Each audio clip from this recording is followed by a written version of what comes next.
Τι δοκιμάσαμε στο αγαπημένο μεζοδοπολείο Τερτύπια. Τα Τερτύπια είναι ένα μουσικό μεζοδοπολείο στη Μεταμόρφωση με πολύ όμορφη αυλή, ζωντανή μουσική και εξαιρετικό φαγητό. Πήραμε ένα πεντανόστιμο ημίγλυκο κρασί που τραβιόταν με τη μουσική και ξεκινήσαμε με 4 ορεκτικά. Φυσικά πρώτο πράγμα το τυροπιτάρι με μέλι και σουσάμι, το οποίο ήταν ό,τι καλύτερο, και η μυρίδα τεράστια όπως μπορείτε να δείτε. Συνεχίσαμε με κολοκυθοκεφτέδες που ήταν πάρα πολύ νόστιμοι, φρέσκοι και μυρωδάτοι. Φυσικά μια δροσερή χωριάτικη σαλάτα δεν λείπει από κανένα ελληνικό τραπέζι.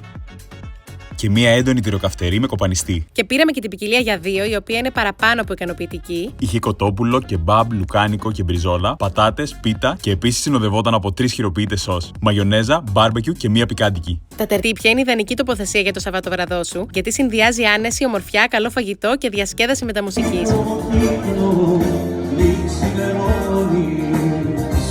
Μουσικής.